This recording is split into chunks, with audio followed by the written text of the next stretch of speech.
Welcome to another edition of the 24th Floor. We are in the last week of February, last week of Black History Month as we're recording this. But of course, there's never not a time when it's okay to shake a black man's hand. I think you mean not okay.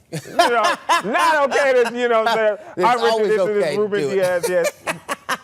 Thank you so much for joining us on another edition of 24th Floor. There is a lot to talk about today. We're talking high school hoops, college hoops, but of course, we got to start with We got to start with the NBA, and we start today's show with a chat about a team, it's roughly 20 games left. The Memphis Grizzlies, they've drifted away from playing contention to full-fledged rebuilding, but not tanking. We got to be careful there because we're not trying to get teams fined. No, they're not doing that. But things have got a bit silly. 20 games left in there. I think they're 22 games behind at this point. So Yeah. several different starting lineups have been out there. You got point guards playing all over the place. You got G League dudes getting minutes who nobody even knows, and who knows why they got contracts sometimes. Guys, as you said, with more what? Letters in their names than points they average. It's just all over the place for the Memphis Grizzlies. So joining us on the program, he's a frequent friend. It's been a minute since we had him on. He's from Grind City Media, the co-host of the Jessica Benson Show with CJ Hurt. He's the latter of that, the self-acclaimed solid B-list Memphis celebrity, the capital P producer, podcast personality, Mr. CJ Hurt. What up, man? What up, y'all? I think that's a great way to end it right there. That introduction was superb. I'm out. That's what I'm saying. You were about to run out of breath. I didn't know if you were rapping or introducing it for a second. Hey, man, I keep it well-winded over here. Let's get rolling, though, because we talk all the time about what in the world is going on with the Grizzlies. But now, let's bring CJ into this. And can you just ask the question? What are we doing? It's gotten silly. It's gotten weird. It's gotten silly around here. What are we doing with the Grizzlies, CJ? Man, I think if you follow the NBA and you follow professional basketball, you know what this is. You know that this is a franchise that came into the season with two different paths. They could go into contention mode, or they could go into rebuild mode with one move. And they came in, and unfortunately, things didn't go the way that they wanted it to go. They ended up moving on from Jaren Jackson Jr., getting 3 firsts for him. And once you move on from Jaren, you already have moved on from Desmond Bane.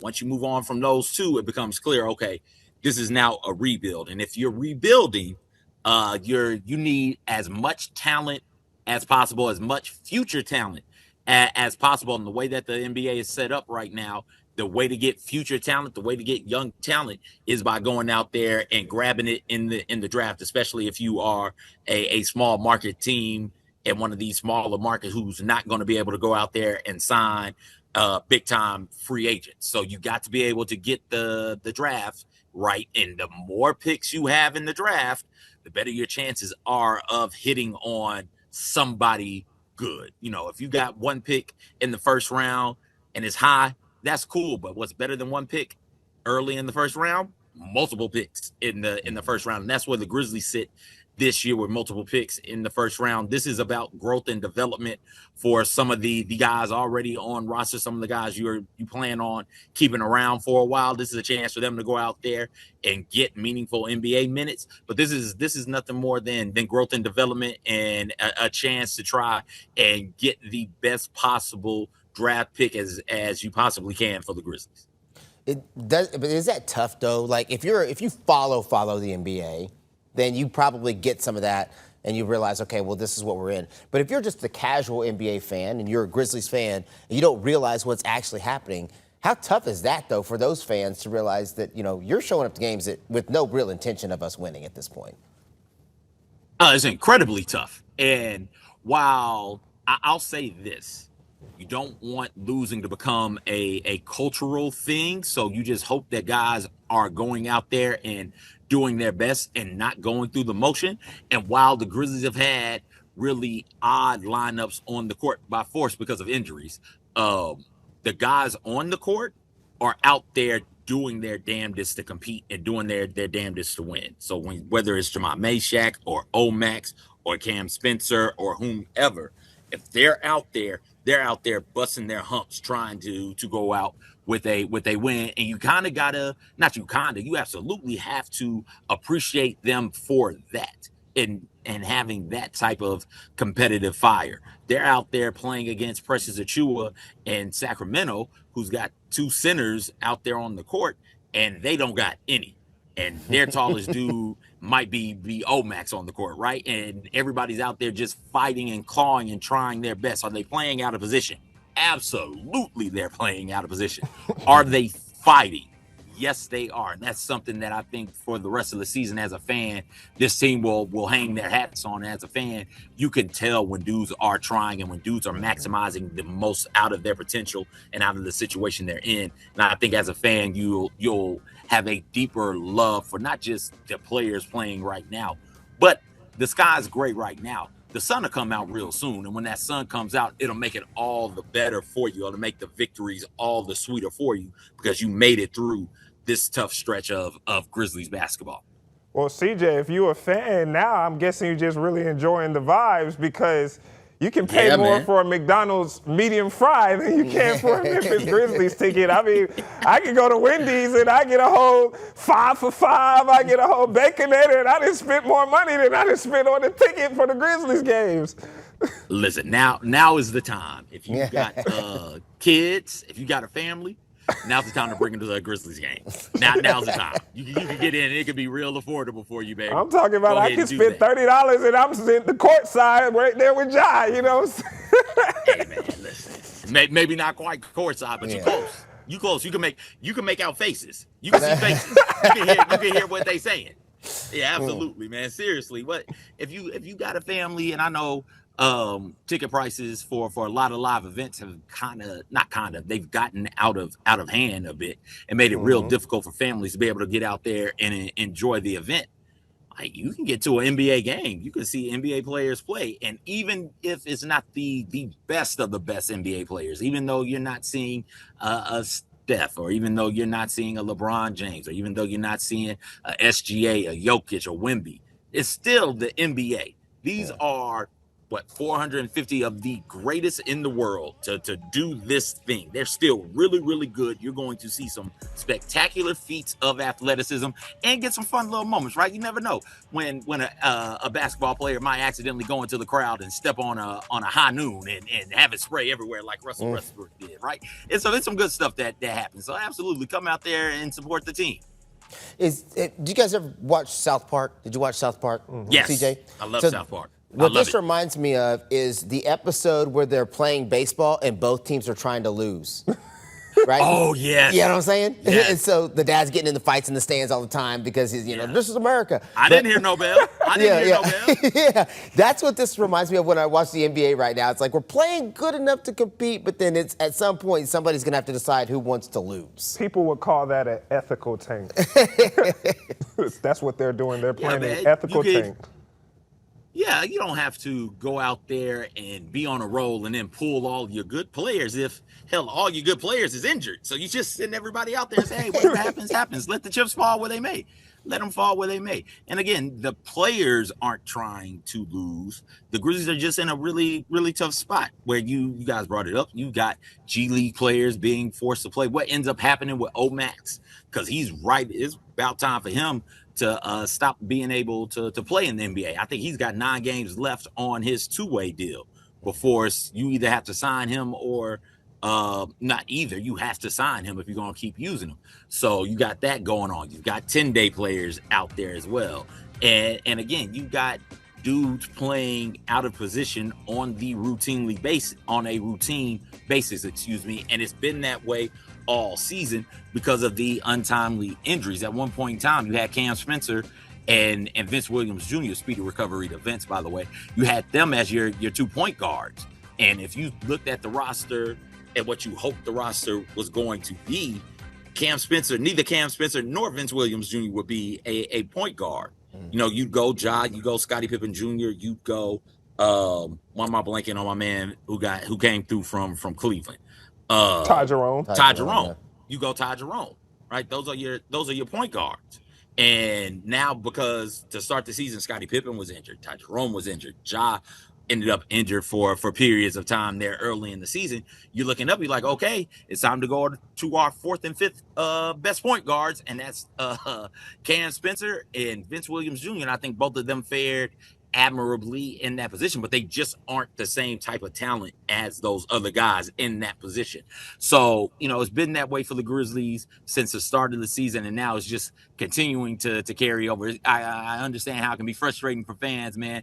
Believe me, somebody who's got to talk about it every day. It ain't easy. Boy, it ain't easy, man. But this is what makes being a professional sports fan fun. You don't really get to enjoy the good times. You don't get to properly contextualize the good times without going through some of these bad times as well, some of these leaner times also. And then you can always pick a player that you like. Everybody's got a dude on their favorite team who's like, yo, that guy, he might have it. There might be something there. For a lot of people, it's Gigi Jackson, where it is, Yes. okay, let's see what Gigi has going on. Let's see if Gigi, if his game has really grown, if he can continue to get downhill, attack the basket, be a competent defensive player. And so far, Gigi has rose to that occasion and met it, and in a lot of ways surpassed it. So there are those types of things you can look forward to and look at from a Grizzlies basketball perspective during the rest of the season. There's many directions we can go out of this, CJ, but I kind of want to talk about something that happened off the court. And I'm sure you've heard the news from Anthony Edwards, Draymond Green, talking trash on Memphis hotels. Yeah. Now, CJ, you've been in this city for a long time. I had to ask our boss, she doesn't like me calling her boss, our newsroom leader, where do teams stay when they come in? She was telling me the Hyatt Centric. And so the players didn't name specific hotels, so I don't know. But is it really that bad when teams come into town? And what do you think that says for our community that the Grizzlies, Memphis, the market is just not in well regards when it comes to teams coming here? So I love downtown.